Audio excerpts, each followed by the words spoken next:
오늘은 사무엘하 2장 12절부터 32절까지 말씀을 본문으로 해서요, 은혜와 칼이라는 제목으로 말씀을 나누겠습니다. 설교 제목이 좀 무섭죠. 칼입니다. 은혜와 칼이에요. 마가렛 미드인가요? 인류학자, 이런 분, 문화인류학자, 그분이 일본을 자세하게 살피면서 썼던 책, 아주 유명한 책이 국화와 칼, 이런 책이 있었었는데요. 오늘은 그거 제목이 좀 비슷합니다. 은혜와 칼입니다. 은혜와 칼이라는 제목으로 말씀을 나눌 겁니다. 사무엘하가 이제 시작이 됐죠. 이제 본격적으로 다윗이 이스라엘의 왕이 될 겁니다. 왕이 되어가는 과정이 잠깐 나올 거고요, 왕이 되어서 어떻게 하는지를 우리가 보게 될 겁니다. 우리가 그냥 다윗이 왕이 되고 이스라엘의 다윗이라는 왕이 무엇을 했는지 그것만이 궁금한 건 아니에요. 사무엘서를 기록한 사람도요, 우리한테 다윗이 왕이 이렇게 됐다, 그리고 다윗은 이런 왕으로 다스렸다, 그런 것들을 알려주려면 여기 역사서들을 가끔 보면 무슨 역대 왕들의 책에 기록되지 않았냐, 그 책들 봐라 라고 하면서 역사에 대해서 궁금한 사람들은 그 책들을 보래요. 사무엘 상하 아니면 또 열왕기 상하, 이렇게 우리에게 성경으로 주신 이 말씀들은 그냥 역사, 이런 일이 있었다라는 걸 알려주려고 여기 쓴 건 아니에요. 그런 거 알고 싶으면 딴 책들 보라는 거예요. 아이코, 한 장이 날아가면 설교가 금방 끝나겠네요. 아닙니다. 안 끝납니다. 찾았습니다. 여러분들, 제가 당황했죠 지금. 어디까지 했죠? 성경이 말하고 싶어하는 건 이런 거죠. 여기 그냥 역사가 어떻게 갔는지에 관해서가 아니라 이 일을 하나님이 하셨는데, 하나님이 어떻게 세상을 하나님의 뜻대로, 그리고 어떻게 하나님이 약속하신 바대로, 하나님이 약속하신 걸 이루셨다니 나는 하나님은 그렇게 약속을 잘 지키는 사람이야 라는 걸 보여주시려는 건 아니에요. 하나님의 약속은 늘 우리를 향한 약속이고요, 그리고 하나님의 약속은 늘 우리를 향한 하나님의 은혜의 약속입니다. 하나님이 이스라엘 백성들을 가나안으로 가게 하셨어요. 하나님의 은혜의 약속이죠.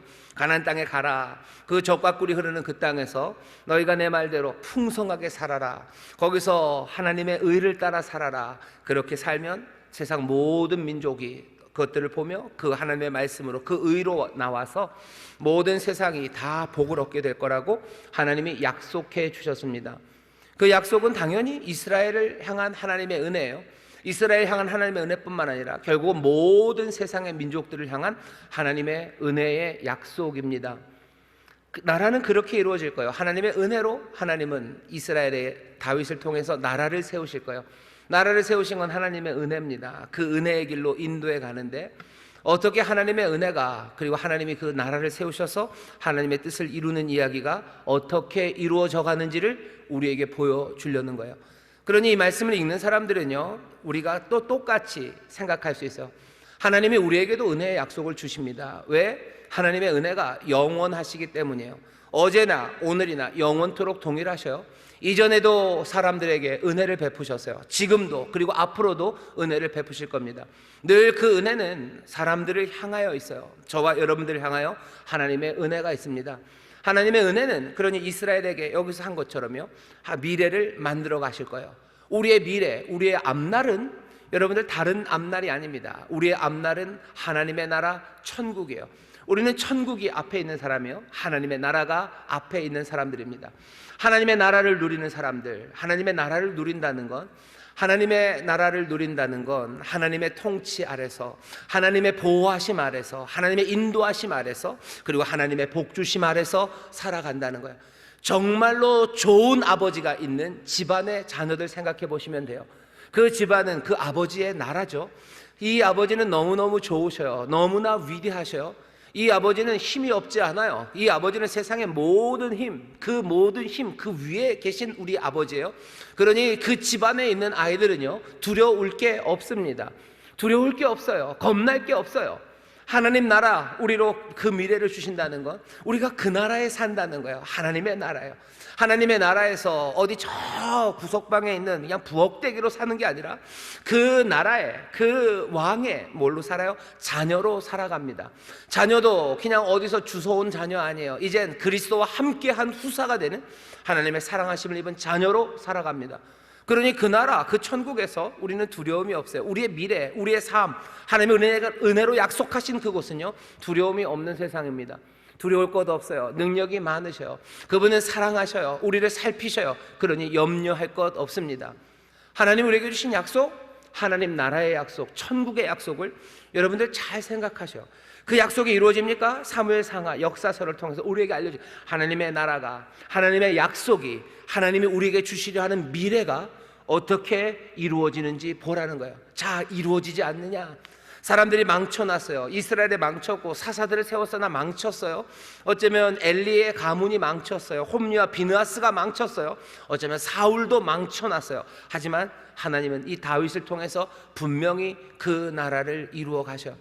이 나라도 온전하진 않습니다. 결국은 이 나라도 무너져요. 하지만 이 다윗의 과문에서 정말로 다스리는 자, 정말로 하나님의 나라를 온전히 이루실 분이 나타날까요? 그리고 그분을 온 이스라엘과 온 인류가 기다렸고 우리는 그분이 누군지 아는 사람들입니다. 예수 그리스도, 우리에게 하나님의 나라와 그 하나님의 은혜의 미래를 가져다 주실 분, 우리에게 천국을 가져다 주시고 우리의 삶을 천국으로 인도하실, 하나님 나라로 인도하실 그 놀라우신 왕이 우리에게 오셨어요. 우리에게 주신 약속은 이루어집니까? 예수 믿으면 천국 간다, 예수 믿으면 하나님의 나라가 임하고 천국을 살아간다라는 약속이 분명히 이루어집니까?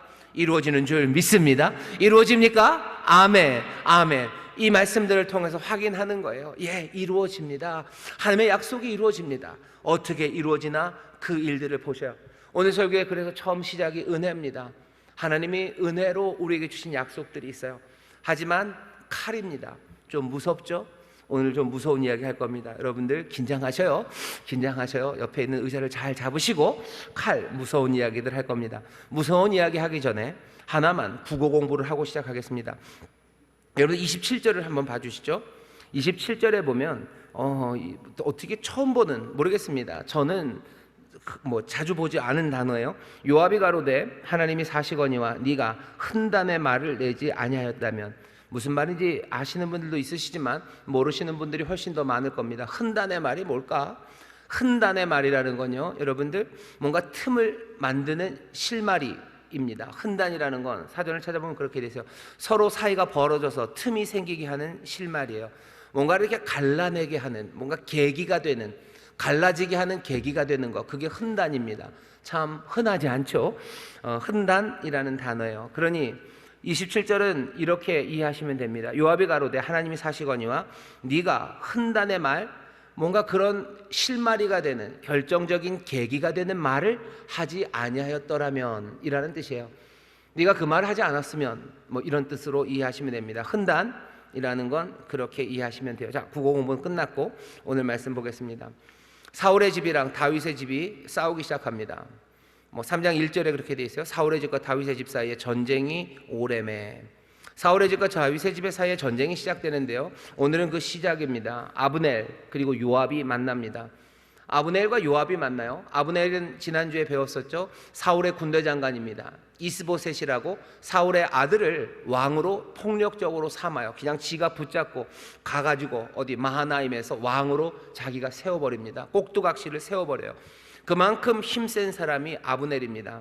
온 이스라엘 사울의 집안을 쥐고 흔드는 사람 아브넬입니다. 그 아브넬과 요압, 그 다윗의 사촌입니다. 다윗의 사촌, 조카예요. 자기의 누이 스루야의 세 아들 중에 하나인 요압입니다. 그 요압이 장군, 대장이 되어서요, 아브넬과 요압이 만나는 이야기입니다. 왜 기브온 못에서 만났는데요, 왜 기브온 못에서 만났는지 잘 알 수가 없어요. 왜 싸웠을까? 이 사람들은 설명이 없죠. 그냥 넬의 아들 아브넬이 사람들을 이끌고 기브온으로 갔고요, 요압은 또 그 앞에 갔다가 기브온 못 앞에서 서로가 만납니다. 이스라엘을 이제 점령하겠다고 다윗이 군대를 보내고, 아니면 이 이스라엘의 아브넬이 유다의 왕이 된 다윗을 보면서 다윗이 반역을 했군, 다윗을 치러 가자, 그런 이야기도 아니에요. 아브넬이 다윗을 치러 나온 것도 아니고, 다윗이 이스라엘 전체를 이제 점령하러 가자 하려고 나온 것도 아닙니다. 그냥 우연히 만난 것 같아요. 우연히 만난 것 같아요. 거기에 대해서 설명이 아예 없어요. 왜? 별로 이것이 중요하지 않다고 생각하기 때문입니다. 이 이야기를 여러분 잘 읽어보시면요, 이 싸움에서 하이라이트는 어디죠? 아사헬이라는 사람입니다. 아사헬이 죽은 거예요. 아브넬이 아사헬을 죽였다, 그 얘기를 지금 하고 싶은 겁니다. 그게 그렇게 중요합니까? 중요합니다. 3장 4장 지나면서 다윗이 이스라엘의 왕이 되어가는 과정 중에서 아브넬이 아사헬을 죽인 이 사건이 여러 가지 문제들을 만들어냅니다. 다윗이 왕이 되는 데 있어서 위협이 될 만한 여러 사건들이 이 죽음 하나 때문에 만들어져 갑니다. 이제 사울이 죽었으면 다윗이 왕이 그냥 자동으로 될 것 같죠? 그렇게 되지 않아요. 자동으로 되지 않는 이유는 그 사이에 끼어 있는 현실이 굉장히 많기 때문입니다. 거기에는 아브넬이 있어요. 거기에는 요압이 있어요. 그리고 사람들이 죽고 또 죽이는 그 폭력이 거기에 있습니다. 그 죽고 죽이는 일들은 그냥 단순하게 죽고 죽이는 일이 아니죠. 그 죽인 사람들에게는, 죽인 사람에게는 뭔가 미안함이고, 죽은 사람과 그 동료들에게는 슬픔이에요. 그리고 비극이에요. 다윗이 왕이 되어가는 그 세상은요, 그냥 은혜로 하나님에게 약속을 다윗이 받았어요.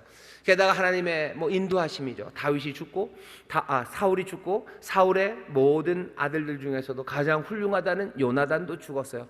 그러니 뭔가 사울 가문은 끝났습니다. 그러니 다음 왕이 될 수 있는 그 공간이 열린 거죠. 하지만 그렇다고 해서 하나님의 은혜로 약속하셨다고 해서 다윗이 그냥 쓱 왕이 되어가는 건 아니에요. 거기 왕이 되는 자리가 진공 상태로 비어 있다가 그냥 다윗이 오면 쭉 빨아 들어가 가지고 다윗이 이스라엘의 왕이 되고, 하나님이 은혜로 약속해 줬으면 그래야 될 것 같죠? 오늘 말씀이 알려주는 겁니다. 그렇지 않아요. 정말로 어렵고 골치 아픈 정치적인 현실들이 거기에 있고요, 해결해야 되는 개인적인 슬픔들, 비극들, 그것들이 거기에 있습니다. 하나님의 나라가 우리 가운데 임할 거예요. 왜? 하나님이 약속하셨기 때문이에요.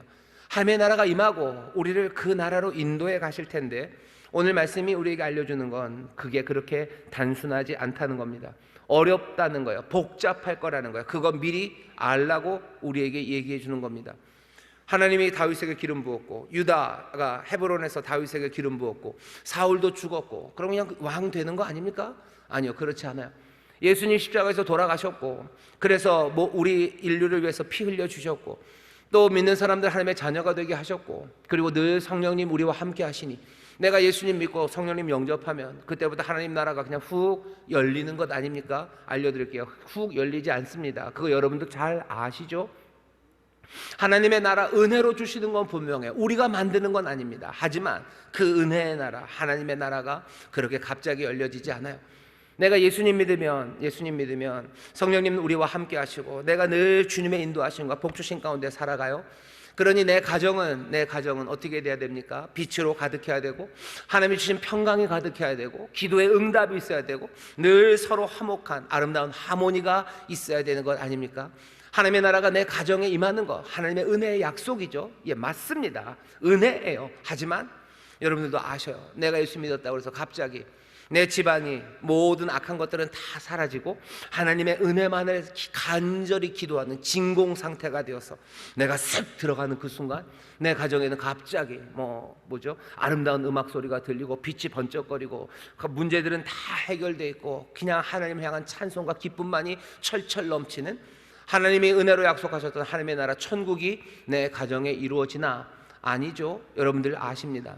직장도 마찬가지요, 사회도 마찬가지요, 심지어 교회도 마찬가지죠. 교회 다 예수님 믿는 사람들이에요. 우리 다 예수님 믿는 사람들이에요. 다 성령의 충만함을 받으신 분들이셔요.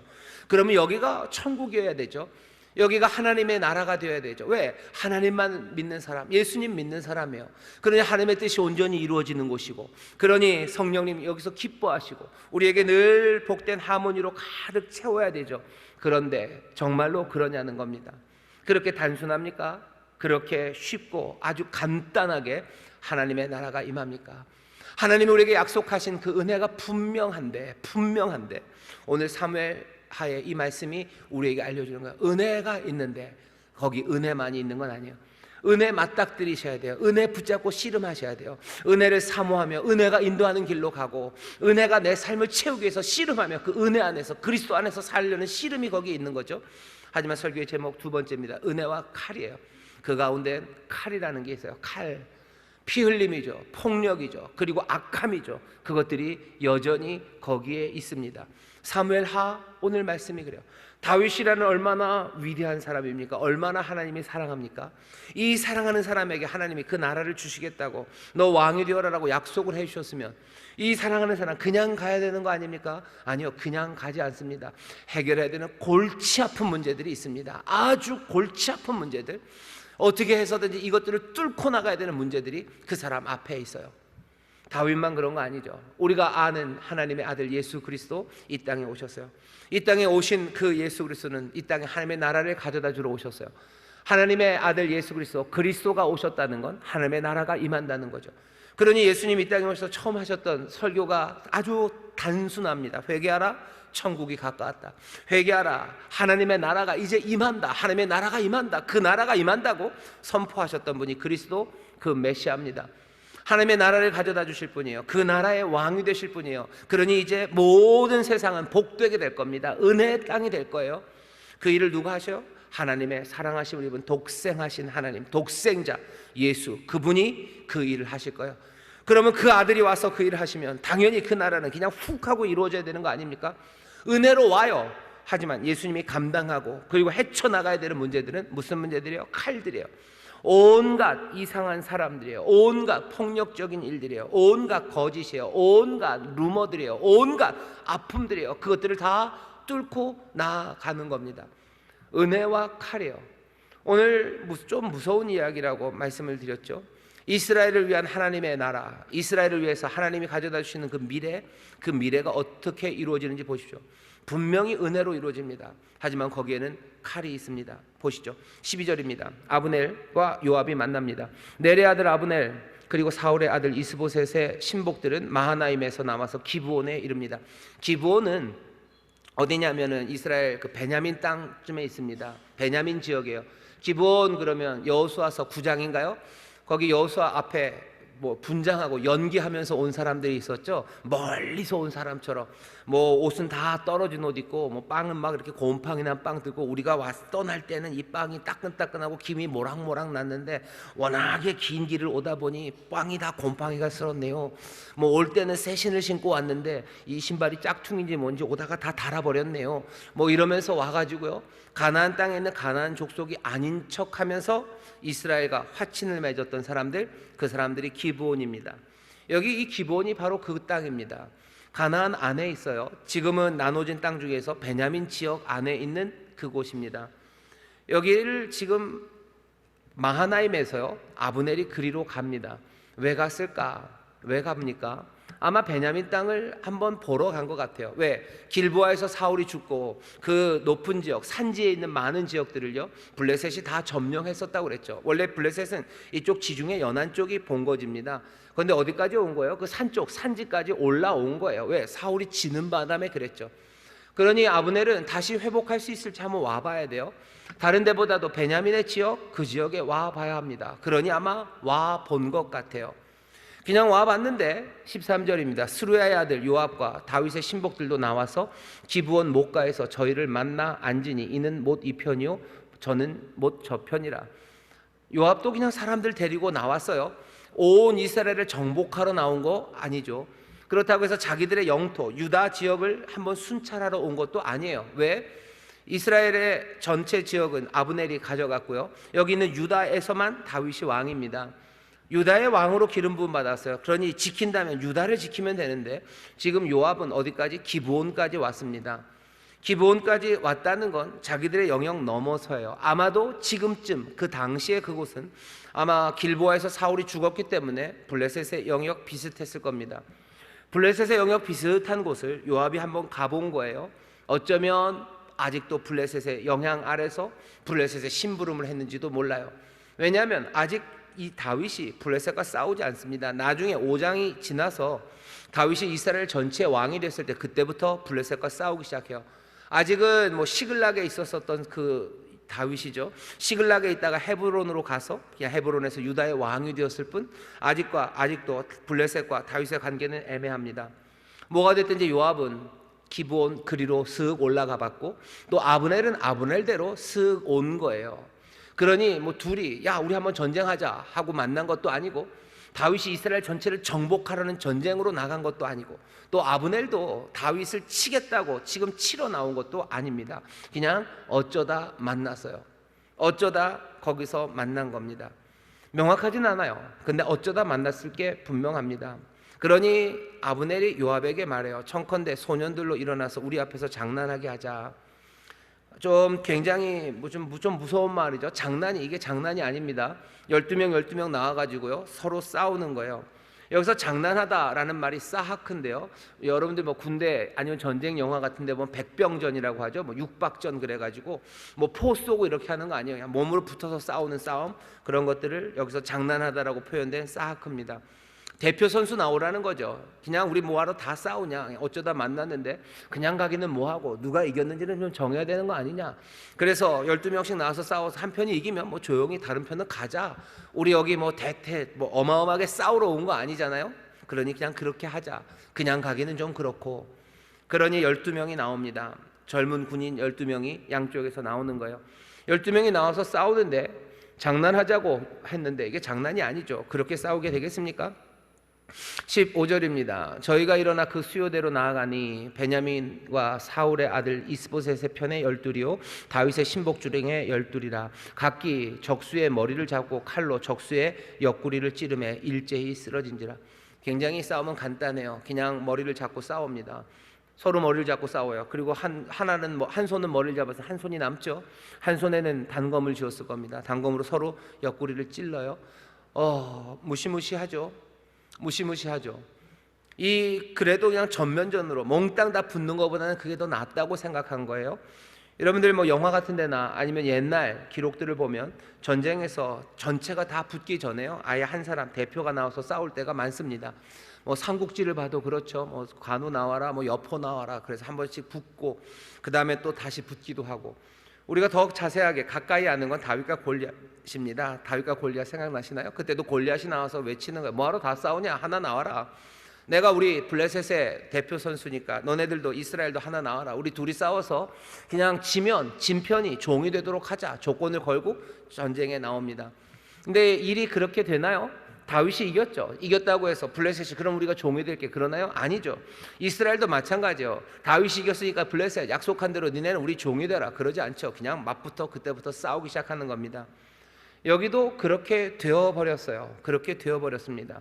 12이 서로 찌릅니다. 그리고 일제히 쓰러져요. 그러므로 그곳은 헬갓 핫수림이라 일컬었으며 단검, 그 칼에 바칩니다.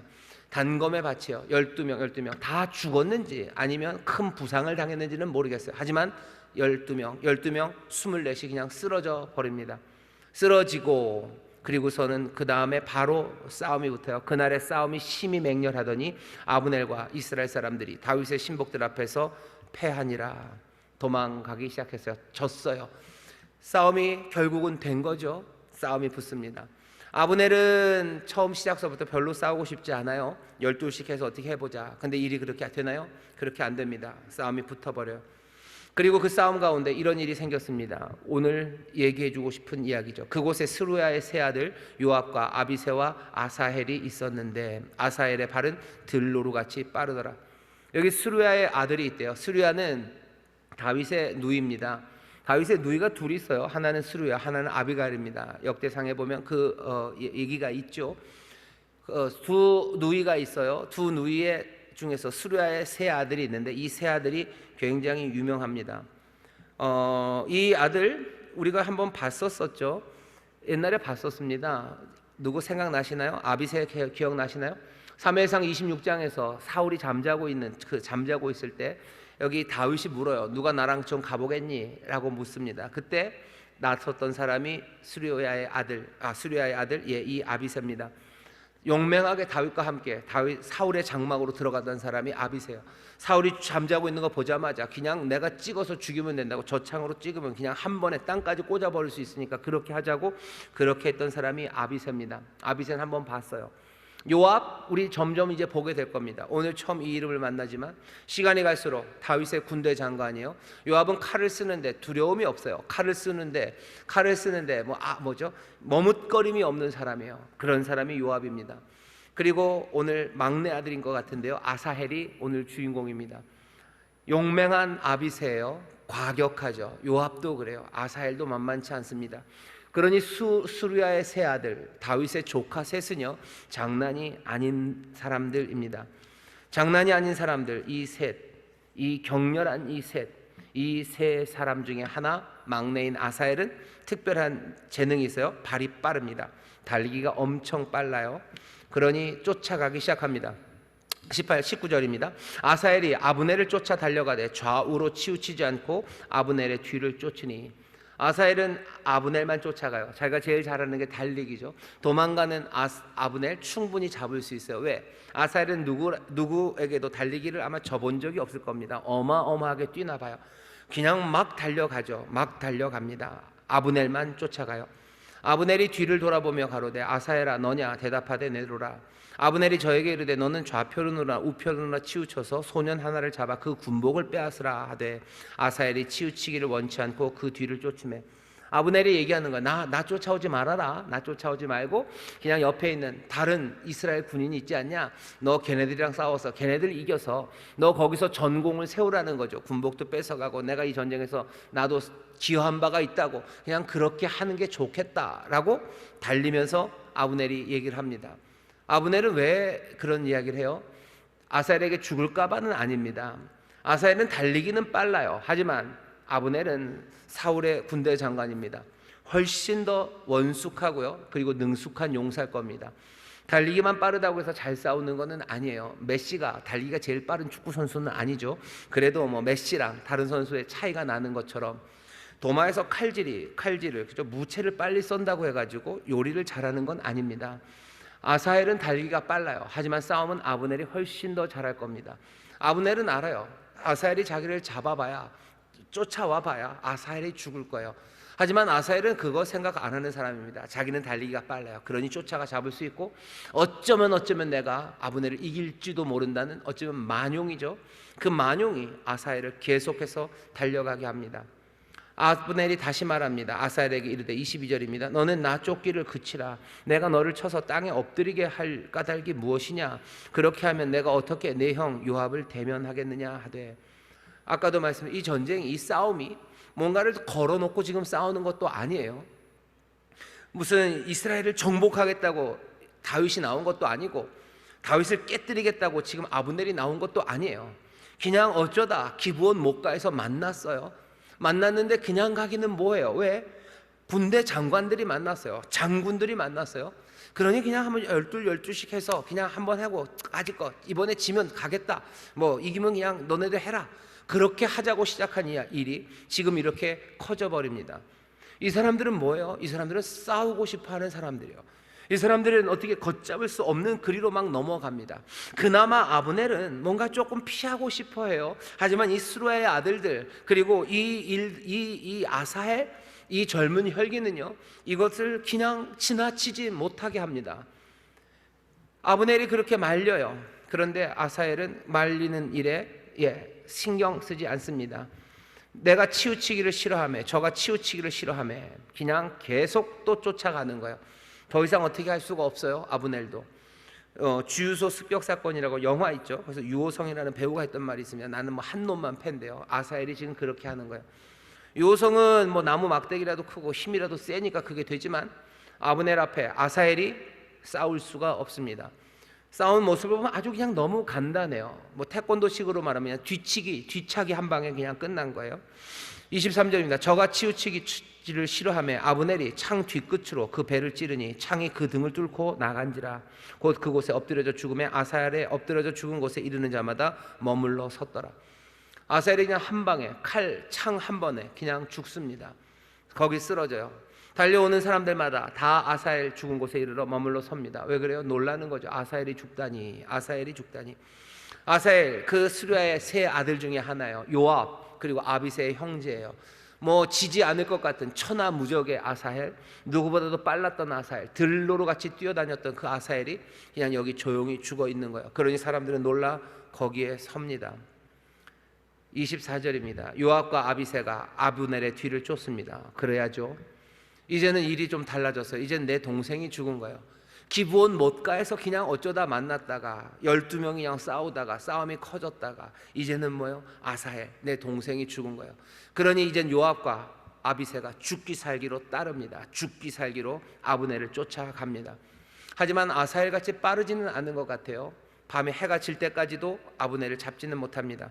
아브넬이 뒤를 쫓아 기브온 거친 땅의 길가 기아 맞은편 암마산에 이를 때 해가 졌고 베냐민 족속은 함께 모여 아브넬을 따라 한 때를 이루고 작은 산 꼭대기에 섰더라. 이제 못 쫓아간 거예요. 그러니 그 양쪽 산에 이제 또 언덕 위에 서로들 섭니다. 그리고는 아브넬이 얘기하죠. 아브넬이 요압에게 외쳐가로되 칼이 영영이 사람을 상하겠느냐, 칼이 계속해서 사람을 죽여야겠냐는 거예요. 계속 죽여야 되냐 이렇게 우리가 마침내 참혹한 일이 생길 줄 알지 못하느냐. 칼이 사람을 죽이기 시작하면 마침내 참혹한 일 생긴다. 아브넬은 그나마 자제하려고 하는 사람입니다. 처음서부터 그랬었어요. 그런데 일이 그렇게만 되지는 않죠. 아브넬이 말합니다. 칼이 영영이 사람을 상하겠느냐, 마침내 참혹한 일이 생길 줄 알지 못하느냐. 네가 언제나 무리에게 그 형제 쫓기를 그치라 명하겠느냐. 우리가 형제 아니냐, 이제 그만 쫓으라고 좀 명령을 해라. 그만하자. 아브넬은 이제 그만하자고 얘기하는 거예요. 그만하자. 요압이 그 말을 듣습니다. 그리고는 얘기해요. 가로되 하나님이 사시거니와 네가 혼단의 말을 내지 아니하였다면 무리가 아침에 다 돌아갔을 것이다. 네가 그 말 안 했으면, 네가 그만하자고 그러니까 그만한다는 거야. 네가 그만하자고 했으니 그만하는 거야. 네가 그만하자고 말 안 했으면 우린 아침까지 밤새도록 너를 쫓았을 거라고. 요압은 그냥 기세를 살리는 거죠. 체면을 살리는 거예요. 우리가 지쳐서 안 가는 것도 아니고 우리가 질까봐 못 가는 것도 아니고 그냥 네가 그만하니 그만하자고 그러니 까짓 거 그래 그만해주마. 그만하자고 그랬으니 그만 쫓겠다. 네가 그 말 안 했으면 우리 아침까지 너를 쫓았을 거다라고 얘기합니다. 그러니 거기서 끝났어요. 나팔을 붑니다. 온 무리가 머물러 서고 다시는 이스라엘을 쫓아가지 아니하고 다시는 싸우지도 않습니다. 사실은 그냥 말 한마디로 끝날 수 있는 일이었어요. 그만하자 하면 그만할 만한 일이었어요. 하지만 칼이 사람을 계속해서 잡아먹는 거예요. 잘못하면 영원히 계속해서 잡아먹을 겁니다. 그 일들이 지금 여기에서 벌어졌고 아사헬은 죽은 거예요. 별일 아닌 한 만남이 이런 피 흘림, 전쟁의 결과를 만들어냅니다. 결과는 얼마나 참혹합니까? 아브넬도 돌아가요. 29절입니다. 아브넬과 그 종자들이 밤새도록 행하여 아라바를 지나 요단을 건너 비드론 온 땅을 지나 다시 마하나임에 갑니다. 30절입니다. 요압이 아브넬 쫓기를 그치고 돌아와서 무리를 다 모으니 다윗의 신복 중에 19인과 아사헬이 궐이 났으나 다윗의 신복들이 베냐민과 아브넬에게 속한 자들을 쳐서 360명을 죽였더라. 여기 다윗 쪽에서는 19명 그리고 아사헬이 죽었어요. 이쪽에서는 360명이 죽었어요. 여기 20명이 죽고 360명이 죽었지만 요압은 별로 즐거워하지 않습니다. 왜? 아사헬이 죽었기 때문이요. 이제 뒤에 3장 4장에 가면요, 이 아사헬의 죽음이 이스라엘 역사를 어떻게 만들어가나 여러분들 보실 거예요. 다윗을 얼마나 힘들고 곤란하게 하나 볼 거예요. 요압이라는 사람, 아브넬이라는 사람, 그리고 스루아의 형제들, 그리고 여기 그냥 툭 하면 싸울 수 있는 사람들, 멈출 수 있으면 멈출 이유가 충분한데도 불구하고 결국은 얼마가 죽어요? 380명의 사람들의 피가 흘려지게 만드는 그 일이 이 땅의 현실입니다. 이 사람들은 그냥 툭 하면 싸울 수 있는 사람들이에요. 칼이 그쳐지지 않으면 많은 사람들을 삼킬 거라는 걸 알면서도 나중에 3장 4장 보면 알겠지만 그 복수가 멈춰지지 않아요. 내가 받은 상처는 너에게 꼭 갚아 주고야 말겠다는 사람들이죠. 그리고 또 그 복수를 위해서는 무엇이든지 칼로 피를 흘리는 일, 그 일을 하겠다는 사람들, 그 사람들이 있습니다. 오늘은 지금 그 이야기예요. 칼의 이야기입니다. 어쩌면 굉장히 어리석죠. 어리석지만 이것이 현실입니다. 이것이 기브온 못가에서 이루어졌던 일이에요. 그날 밤에 이루어졌던 일이에요. 피 흘림, 그리고 복수, 어리석음, 멈출 수 있는데도 불구하고 멈추지 못해요. 아브넬이 아사헬에게 했던 이야기죠. 멈춰라, 그쳐라, 그만해라 하는데도 그만하지 못합니다. 그게 뭐예요? 그게 현실이에요. 이 땅에 그만해라 하는데 그만 못하는 사람들이 얼마나 많습니까? 집에도 있어요. 직장에도 있어요. 세상 사회에도 있어요. 그리고 교회에도 있어요. 아브넬이 평화를 만들자고 이제 칼이 삼켜서야 되겠냐, 이것이 영영이 이러면 마침내 참혹한 일이 생길 거다라고 말하는데도 사람들은 계속해서 그 일을 합니다. 사실은 그냥 나팔을 불고 멈추면 되는 거예요. 별일 없었어요. 여기에 무슨 먹을 걸 놓고 뭐 하다못해 무슨 맛있는 먹을 것을 놓고 싸운 것도 아니에요. 좋은 옷을 놓고 싸운 것도 아니에요. 싸울 일도 없지만 싸우는 이 사람들, 이것이 지금 현실입니다. 어떤 현실?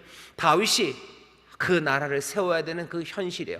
하나님의 선하신 뜻이, 그리고 하나님의 복주심이 이루어져야 되는 그 이스라엘 땅에서 그 복을 받아야 되는 사람들이 다른 사람들이 아닙니다. 이 사람들이요, 아브넬이에요, 그리고 요압이에요, 그리고 여기 있는 아사엘이고, 여기 있는 12명의 그 소년들이고, 죽어가고 싸웠던 수백 명의 군사들. 다윗은 지금 그런 현실에서 하나님의 나라를 만들어 가야 합니다. 오늘 이야기는 여기서 끝입니다. 여기서 끝이에요. 오늘 말씀이 우리에게 주는 의미가 굉장히 큽니다. 다윗은 하나님의 기름 부음 받은 사람이에요. 다윗을 통해서 하나님의 나라를 만들어 갈 겁니다. 하나님의 나라가 이제 막 시작될 거예요. 은혜로 시작되는 일이죠. 그렇다면 그 이스라엘에게 주신 하나님의 약속이, 다윗에게 주신 하나님의 약속이, 그 헤세드, 성실한 인자가 그냥 아름답게 이루어져야 되죠. 그런데 시작은 평화가 아니라 전쟁입니다. 기쁨이 아니에요, 폭력이에요. 여러분들, 이 땅에 정말로 하나님의 나라를 가져다 주실 예수 그리스도가 오실 때 누가 보면 천사들이 노래를 합니다. 하늘에는 뭐가 있어요? 하늘에는 하나님께 영광이요, 땅에서는 하나님의 기뻐하심을 입은 자들, 그 사람들에게 평화다 그랬어요. 이제 하나님의 나라가 임하니 하나님에게는 영광이, 그리고 이 땅에서는 사람들에게는 선한 뜻, 사람들에게는 기쁨, 그리고 사람들에게는 평화가 온다고 외칩니다. 그런데 그 그리스도 메시아 기름 부음 받은 자, 그 나라의 평화, 그 나라의 기쁨을 우리는 기대하죠. 다윗도 그럴 거라고 생각하죠. 하나님의 은혜로 주신 나라니, 기름 부으셨으니 하나님께는 영광이고, 그리고 이 모든 사람에게는 평화와 기쁨이 이스라엘에게는 있겠다라고 생각하는데, 여기 오늘 우리가 보게 되는 건 칼의 이야기입니다. 폭력과 죽음의 이야기예요. 오늘 이 말씀을 읽기 전까지는 굉장히 좋았습니다. 사울과 요나단이 죽은 것에 대해서 다윗이 애도를 하죠. 슬픔으로 애도를 해요. 사울과 요나단이 이스라엘에게 베풀었던 헤세드, 그 헤세드를 이야기해요. 그리고는 유다의 왕이 돼서 첫 번째로 한 게 길르앗 야베스 사람들을 칭찬합니다.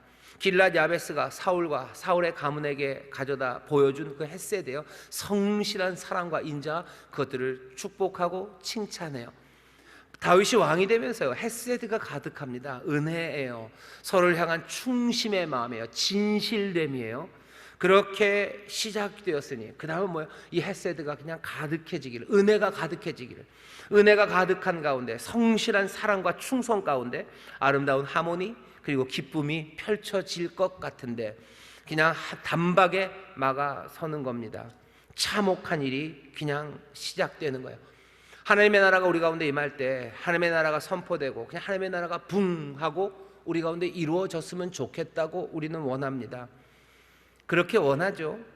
하나님의 나라, 거기에는 뭐 전쟁도 없고 피도 없고 뭐 그런 현실은 그럴지 몰라도 하나님의 나라는 그렇게 그냥 구름처럼 둥 하고 햇새드로 우리 가운데 벙 하고 나타나기를 바라는 거예요.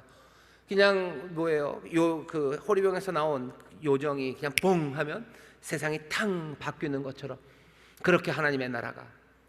사무엘상 하, 오늘 말씀을 보죠. 다윗을 통해서 하나님이 하나님의 나라를 만드실 거예요. 틱 한번 하면 구름처럼 벙, 다윗의 나라가, 하나님의 나라가, 기름 부음 받은 자가 주는 평강이, 그 기쁨이 거기에 임하더냐 하는 거죠. 임하던가. 오늘 말씀이 우리에게 알려주는 건 하나님의 나라가 우리의 인간의 역사 안에, 우리의 현실 안에 우리에게 들어올 때는요, 이 현실, 이 폭력적이고 그리고 이 악한 현실, 이것들과 아무 상관없이 이 땅에 임하지 않습니다. 오늘 우리 본문의 말씀이 알려주는 거예요.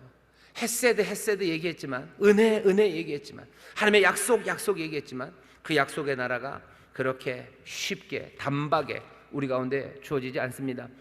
폭력이에요, 칼이에요, 전쟁이에요, 테러예요. 다윗이 어떻게 왕이 되어가는지 이제 우리가 보게 될 겁니다. 온갖 험담들, 모욕들, 그리고 온갖 모략들, 조롱들, 루머들, 거짓들, 이것들이 다 가득해요. 이러한 현실들을 마주할 수밖에 없습니다. 다윗은 이 현실들을 마주해야 돼요. 마주해야 되고 이 현실들을 처리해야 됩니다. 이건 마주하고 해결하는 것 없이 이스라엘을 위한 하나님의 나라를 다윗은 만들어낼 수 없습니다.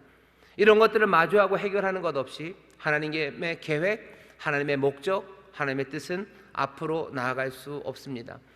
하나님의 나라는 은혜로 분명하게 임합니다. 하나님의 나라는 능력으로 분명하게 임합니다. 하지만 스무스하게 매끈하게 오지는 않습니다.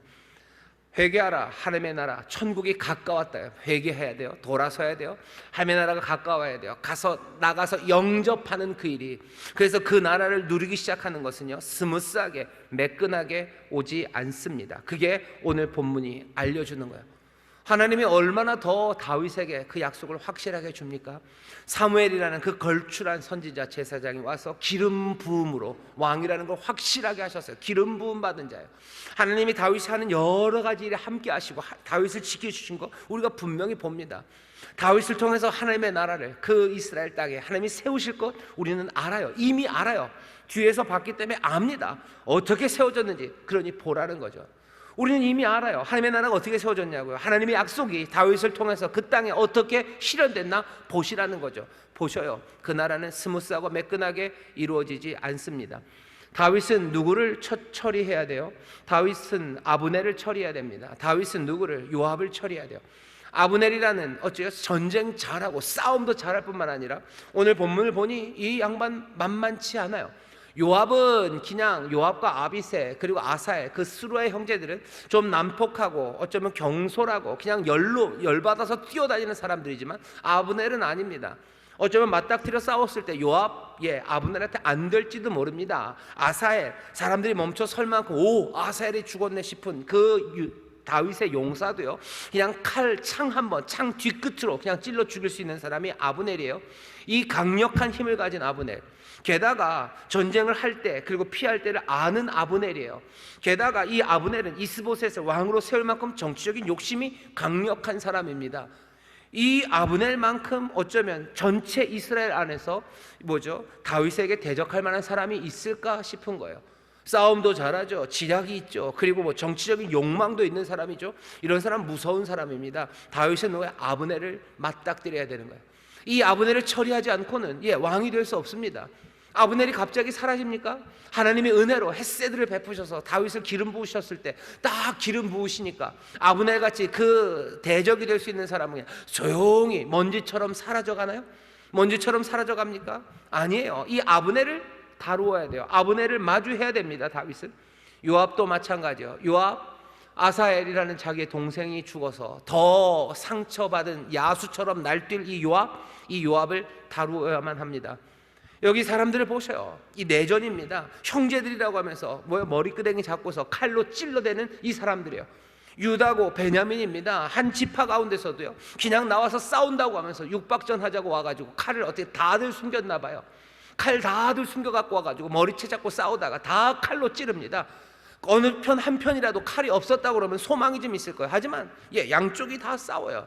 이건 내전, 그 내전이죠. 민족 안에 시민들 간의 싸움. 그거 그냥 명백하게 보입니다. 이 사람들 별것 아닌 걸로도 충분히 싸울 수 있는 사람들이에요. 그 내전의 화약고가 그 이스라엘 땅에 있는 거예요. 그 내전들, 게다가 블레셋과의 전쟁들, 그 모든 것들이 다윗이 마주해야 되는 거예요. 그리고 해결하고 처리해야 되는 문제입니다. 그것 없이 이루어집니까? 아니요, 이루어지지 않아요. 헷세들을 아무리 슬픔으로 노래하고 찬양으로 격려한다고 해서 또 하나님이 약속을 주셨다고 해서 여기 이 현실들이 그냥 사라지지 않습니다. 게다가 다윗은 나중에 보면 다윗 자신의 신실함과도 싸워야 돼요. 그리고 자기가 갖게 된 권세 그리고 그 권력, 힘, 그것이 가져다주는 유혹, 그것과도 싸워야 됩니다. 다윗은 그냥 왕이 됩니까? 그냥 왕이 됩니까? 그 이스라엘 땅에 하나님의 나라가 그냥 시작이 됩니까? 아니에요. 스무스하게 매끈하게 그렇게 되지 않습니다. 은혜의 약속, 그 앞에 마주해야 되는 칼들이 있어요.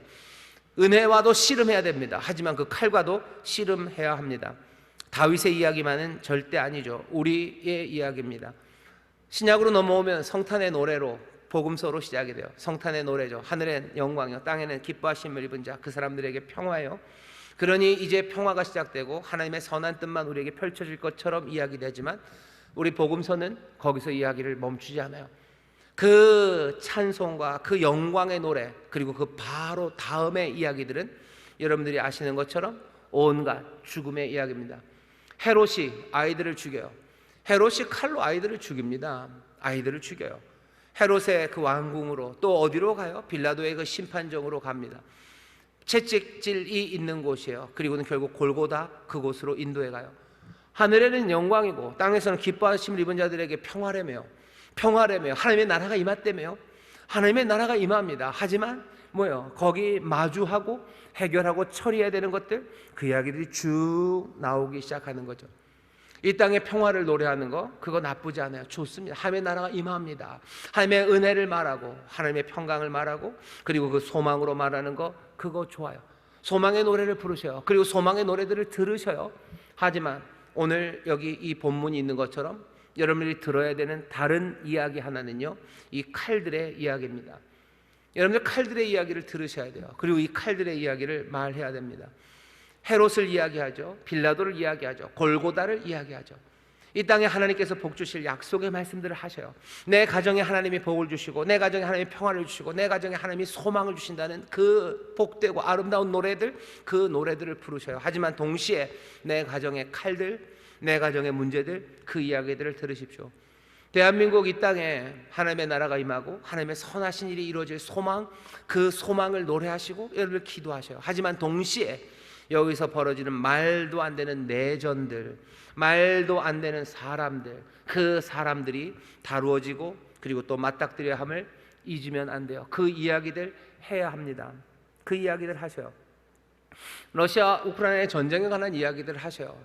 말도 안 되는 그 전쟁들, 폭력으로 사람들이 죽어가고, 뭐 원자력 발전소 원전을 앞에다 놓고 거기를 보루 삼아서 쏠 테면 쏴봐라 하는 그 어리석음과 그리고 그 무지함들, 또 그 땅들을 먹으려는 그 야욕들, 하나님의 나라가 이 땅에 임하려면 그런 사람들, 그리고 그렇게 부딪힐 수 있는, 내전을 만들 수 있는, 그냥 머리끄댕이를 잡으면 모두가 다 칼을 숨기는 사람들, 그 숨긴 칼로 그것들을 찔러서 헬가 수아림인가요? 그것을 만들어내는 사람들, 헬가 수아림.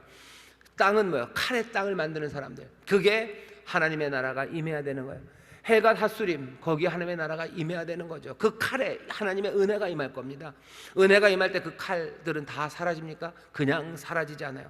맞닥뜨려서 싸워야 되고 그 문제들 해결해야 합니다. 내 가정에, 내 직장에, 사회에, 그리고 교회도 마찬가지예요. 이 교회에 하나님의 나라가 임하고 이 교회 안에 정말로 기뻐하심을 입은 자들의 평화, 하모니, 하나님의 영광이 가득하려면 뭐 해야 되는 거예요? 이 교회 안에 있는 여러 가지 칼의 이야기들, 그 이야기들 말하기 시작해야 됩니다. 그리고 그것들 해결하기 시작해야 되죠. 세상이 어떤 곳인지 오늘 본문이 우리에게 알려줘요. 바로 그 세상에 하나님의 나라가 설 겁니다. 문제 많고 칼이 난무하는 그 땅에 하나님의 나라가 은혜로 임하게 될 거예요.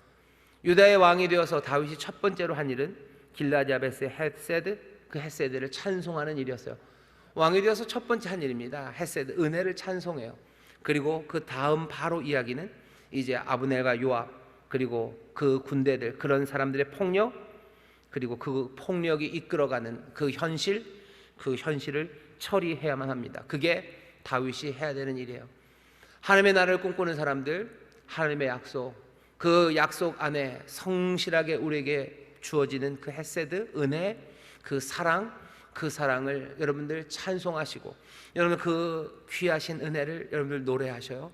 하지만 동시에 기름 부음 받는 자로서 여러분들이 조금은 무섭지만, 그리고 두렵지만 이 폭력의 현실들, 이 악함의 일들, 악한 사람들, 그 사람들과 부딪혀 나가야 되는 것, 그것을 잊으시면 안 됩니다. 3장 4장으로 가면 좀 더 무서운 이야기들이 나올 겁니다. 좀 더 많은 사람들이 죽어갈 거예요. 그리고 좀 더 복잡한 정치적인 문제들이 막 얽혀가기 시작합니다. 문제 많은 세상이에요. 문제 많은 세상에서 우리는 살아갈 겁니다. 두려워하지 마셔요. 하나님의 알아야 되는 건 뭐라고요?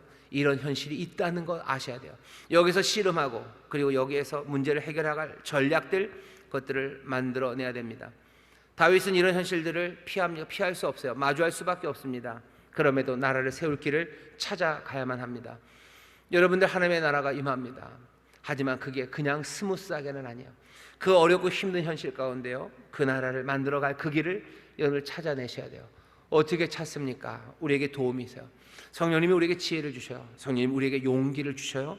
그리고 우리의 믿음의 동료들이 있습니다. 우리 앞으로 보게 될 거예요. 다윗이 이 길들을 어떻게 찾아 나갈까? 다윗이 그 현실을 피할 수 없어요. 피할 수 없는, 맞닥뜨리는 그 현실에서 하나하나 하나님의 나라가 이루어져 가요. 다윗이 완벽해서는 아닙니다. 하나님의 도우심과 그리고 하나님이 이루시려는 하나님의 결심이 있기 때문이에요. 하나님이 은혜로 우리에게 주신 약속, 그거 하나님이 결심한 일입니다. 내가 그 길들을 다 헤쳐나가게 부족한데요, 난 그것들을 어떻게 맞닥뜨립니까? 그 칼 들고 있는 사람들을 어떻게 맞닥뜨립니까? 그 야비하고 그 치사한 치사 빤스들을 내가 대적합니까? 어떻게 맞닥뜨립니까? 난 그 능력 없습니다 라고 말할지 몰라도 하나님이 약속하시고 하나님께서 결심하셨어요. 우리로 하여금 그 길을 갈 수 있도록 길을 보이시고, 또 우리가 할 수 없는 것에는 또 하나님께서 능력의 손으로 도우셔서 그 약속을 이루어 갑니다. 은혜를 믿으셔요. 그리고 은혜를 찬송하셔요. 그리고 내가 그 칼의 길을 걸어간다는 거 잊지 마시고 맞닥뜨리시고 하나님의 도우심을 구하며 성령의 놀라우신 은사 가운데 그 길을 헤쳐나가게 되시기를 주의 이름으로 축원합니다. 오는 나라를 가로막고 서 있는 것들이 있어요. 그 애매모호한 현실들이 있습니다. 그 칼들이 분명히 있습니다. 하지만 그것들을 이겨나갈 현실적인 전략들 찾아내게 하시고, 또 그것들을 피하지 않고 마주쳐 나가기 시작할 때 그 모든 것들을 부수고 하나님 나라, 그 나라의 충만으로 움직여 갈 수 있습니다. 여러분들 은혜를 마주하셔요. 은혜 앞에 서셔요. 그리고 은혜랑 씨름하십시오. 하지만 칼이 있어요. 칼도 마찬가지예요. 칼, 그 냉혹한 현실들 마주하셔요. 그리고 그것들과 씨름하십시오. 두려워 마시고 은혜를 믿고 하나님의 능력을 신뢰하면서 여러분들이 하나하나 그것들 헤쳐나갈 길들을 찾기 위해서 부르짖고, 또 능력 주시기를 구하고, 또 그렇게 서로를 격려하며 나갈 때 보혜사 성령님이셔요. 우리와 함께 하시는 그 성령님이, 예수님 그러시죠. 너희와 늘 함께 하셔서 너희를 아버지 그 품에, 아버지의 집에 이를 때까지 우리를 인도하실 분이에요. 그 나라가 임하는 그때까지 보혜사 성령님 우리를 도우셔요. 칼과 싸워 나갈 때 우리를 도우시는 성령님 기대하십시오. 전신갑주 입으셔요. 능력을 구하셔요. 서로를 위해서 기도해 주셔요. 그리고 그 싸움 하나하나를 이겨나가는 여러분 되시기를 주의 이름으로 축원합니다. 주께서 인도하실 줄 믿습니다. 성령님 능히 감당할 능력을 주실 줄 믿습니다. 기도하겠습니다. 하나님 감사합니다. 은혜로 우리에게 주신 약속을 우리가 바라보게 하시고, 그 은혜의 약속을 찬송하게 하시고, 그 은혜의 약속 안에서 살아갈 수 있도록 날마다 씨름하며 나가는 이들, 마주한 현실들, 그 칼의 현실들을 주여 피할 수 없습니다. 맞서 싸워 나가니 성령님 우리에게 지혜를 주시고 능력을 주시고 용기를 주시고 우리의 힘이 되어 주옵소서. 우리의 보혜사가 함께 하시는 줄 믿습니다. 주의 영이 우리와 함께 하시는 줄 믿습니다. 주님의 능력이 우리와 함께 하시는 줄 믿습니다. 능히 싸워나가 승리하는 하나님의 자녀들 되게 하여 주옵소서. 하나님의 나라 천국을 누리게 하여 주시옵소서. 이 복이 우리 앞에 있으니 주여 물러서지 말게 하시고, 이 칼의 현실들 아버지 하나님 정말로 기도하며 하나님 앞에 내어놓고 의지하며 이겨나가는 하나님의 사람들 되게 하여 주옵소서. 감사드리며 예수님 이름으로 기도하옵나이다. 아멘.